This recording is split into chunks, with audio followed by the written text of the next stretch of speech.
The Iron Claw coming out this Christmas, December the 25th, 2023. And I think, I really think the movie is going to get great reviews. And I think that it's going to generate, you know, let's just say it's going to generate money. I'll say it like that. I don't know if it's going to generate, the type of money that's going to, be box office record setting type money. But I would like to think it's going to generate money to a point where the reviews are going to be great and the movie is just going to be great. The movie's basically going to be about a true story about the Von Erich family. I like to think now most people know who the Von Erich family were. They were a wrestling family. It started with Fritz Von Erich, and when his time came for him to retire, then he passed it down to his sons, and then his sons actually took, you know, wrestling to another level, if that makes sense. This basically pioneered it, but then should I say not pioneered because Fritz Von Erich pioneered wrestling as far as for the Von Erich family, if that makes sense. But his sons took it to another level as far as it being popularized, if that makes sense. As far as at that time when wrestling was at the peak, well, not even at the peak, when wrestling was surging. What's that word I'm looking for? When wrestling was surging at an exceptional rate, if that makes sense, as far as in reaching the peak of the mountain. And the Von Erichs at that time, they were the most popular wrestlers in the game, if that makes sense. Um, they basically, I know for a fact they ran Dallas, the state of Dallas, regarding wrestling. They ran that territory, right? Certain cities in Dallas, they ran those territories regarding wrestling. You couldn't, get any matches, or you couldn't get the marquee matches without Fritz Von Erich signing off on them, if it makes sense. If you were to come into the Dallas territory, you had to first check with Fritz Von Erich and make sure that he was okay as far as in signing off on these marquee matches. So yeah, Fritz ran it, but his sons, basically were the relevant components of the wrestling family because of them being good looking and all that as regarding the ladies. The ladies. Let's just put it out there. Ladies like, for the most part, I like to think for the most part, ladies like muscular, athletically strong looking guys that are also good looking, right? Nice smile, all that good stuff. Blue eyes or brown eyes, or whatever. Women like what they like. So the Von Erich family were blessed with. They were just blessed. They were blessed with athleticism. They were blessed with these athletically muscular looking bodies. They were blessed with good looks.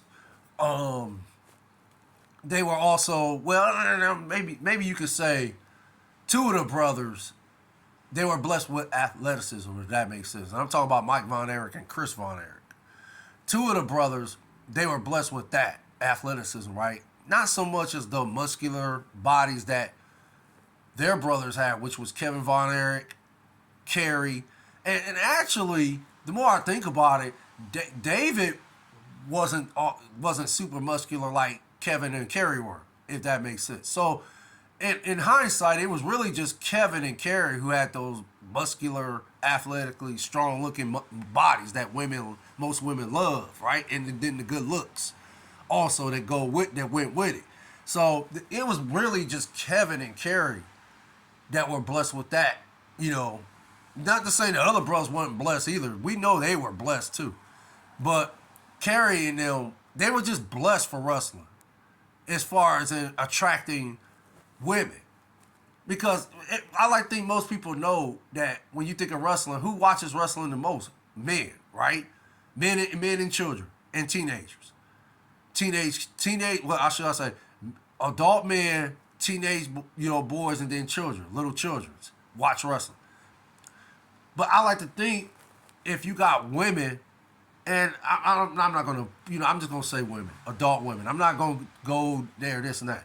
I'm just gonna say adult women. I like to think for adult women, they watch it because of the, you know, muscular, athletically strong-looking bodies and the good looks, right? That some of these guys, project to these women, right? As far as in the type, that's the type of men most women like. At least that's my opinion. That's what I think. But as I've been a wrestling fan since, I want to say since '84, and when I first watched wrestling, I was just, I'm really thinking, this is real. Like, this is reality. These guys is in here wrestling, and they're trying to, defeat one another, compete at the highest level in order to win the top prize, which is that world heavyweight title, right? And then, of course, there were numerous other titles that they competed for, but the top prize was that world heavyweight title. So I'm thinking that, oh, okay, these guys are fighting for, the ultimate prize, fighting to be the top dog in the company, right? The top dog as far as in, wrestling, and being the best wrestler in the world, right? So, when I first watched it, I'm thinking it's reality. Then the 2020 special came out, and then, okay, we all know how that story ended. So, but for me, the Von Erichs, and then, you can say guys like Dusty Rhodes, Ric Flair, Magnum TA, Bruiser Brody, the Freebirds, the Rock and Roll Express, Midnight Express. And then you got the Hulk Hogans, Randy Savages, Ricky Steamboats, the British Bulldogs, the Hart Foundation, and then later Bret Hart went solo, became a great wrestler. Andre the Giant, Tito Santana, the Iron Sheik, Bob Backlund, The Rock, Stone Cold Steve Austin. That's just a few that I'm naming that, were just, in my opinion, great wrestlers, period. Hall of Fame wrestlers. So even though after the 2020 special, wrestling was, exposed as being fake, now they call it kayfabe. Now, the unique the unique aspect of wrestling after that 2020 episode exposed it was the fact that the wrestlers still was able to sell their characters and make you believe that what they were doing in the ring was reality. Like, these dudes had genuine heat against each other, and they were beating each other to a point where I'm going to be the last man standing, not you, if that makes sense. So, the Von Erichs, what made them so unique was their ability in the ring, as far as in their endurance, their ability to be, to compete, to do various moves, be able to be athletic with it, be able to look like, pretty much like choreographer, dancers in the ring, if that makes sense. And it's other levels to how the Von Erichs solidified their name in the wrestling business, or how they just actually help put wrestling on the map to what it is today. And again, how they were able to perform in the ring at the highest level and make fans just believe that this this is an event that can't be missed. We have to watch these guys wrestle. They were in high demand because of that ability alone to perform in the ring, wrestling ring at the highest level. So again, those are just some of the things that made the Von Erich stood out, in my opinion. And again, Fritz, if you can remember, Fritz started out as a villain. He was like I believe he was a Nazi heel like character. I can't think of the actual Nazi character he portrayed in the ring, but he portrayed a Nazi character, and his what do you call that? His signature move was the Iron Claw, of course, right? And for people who don't know what the Iron Claw is, I'm pretty sure most people know what it is. It's a signature wrestling move.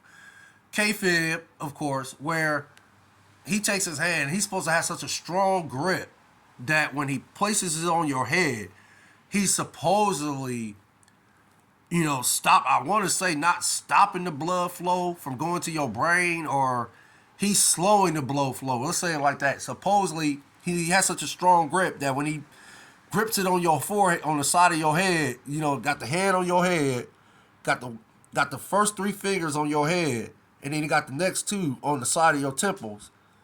He's squeezing, and he has such a strong grip that when he's squeezing, he's supposed to slow the blood flow to the brain to where you'll pass out from not getting enough blood, not getting enough oxygen to the brain, if that makes sense. So again, Fritz Von Erich pioneered, the pioneer. He was the pioneer for the Von Erichs to be relevant like they are today. It started with Fritz Von Erich, and then I want to say it. And actually, no, it hasn't ended. So let's not say that. Let's just say the legacy still continues with the I want to say with the grandchildren. And Kevin Von Erich is still alive. So yeah, the legacy still continues with him and, the grandchildren and all his nieces and nephews, if that makes sense. But it started with Fritz. So of course, Fritz had six boys, and he trained all of them for the most part to be professional wrestlers. And I want to say David, who was the oldest son. Oh no, actually, they had a firstborn that passed. I forgot his name. He passed though. The firstborn passed, I believe, and then David was the secondborn.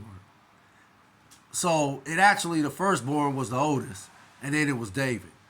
But of course, David is looked upon as the older brother between Kevin, Kerry, Chris, and Mike. So, okay. So it was like David. It was like David was the chosen one in the family because he has such great mic skills, right? He can talk on the mic like no other, right? And he had the build. He was tall. I want to say he was like what 6'6", maybe 6'5", 6'6", somewhere around there. He was tall. He had athleticism. He can wrestle. He can, like I said, he had this choreographer like dancing moves in the ring, if that makes sense. All the Von Erichs had this, except for maybe Mike and Chris. I don't think Mike and Chris had it so much as David, Kevin, and Kerry. But yeah, David was the chosen one because he stood out more between Kevin and Kerry, right? So he was the chosen one. He was next in line to defeat Ric Flair for the World Heavyweight Championship at that time. And this was in, I believe, the year of 1984. So, and I believe the first tragedy struck February the 10th, 1984, when David Von Erich passed. And he passed from, I don't know if they consider it a disease. It was, the issue he had was he had some issues with his stomach, right? And some say he got kicked in his stomach in a match before he was to do a tour in Japan. He's supposed to do a tour which wrestle. He was going to wrestle various events in Japan. So before he, boarded for Japan, he was complaining about stomach issues then, and they said prior to before during the match he was kicked in the stomach, and that's where it came. But he blew it off, and I think most people blew it off as he just had a stomach problem. So he took some pain medicine for it, of course, and then I guess while he was over in Japan, he had ate some sushi. They said the Von Erich family, I'm sorry, they said the Von Erich family loves sushi, right? That's one of their favorite entrees to eat is sushi. Sushi. I'm sorry, sushi.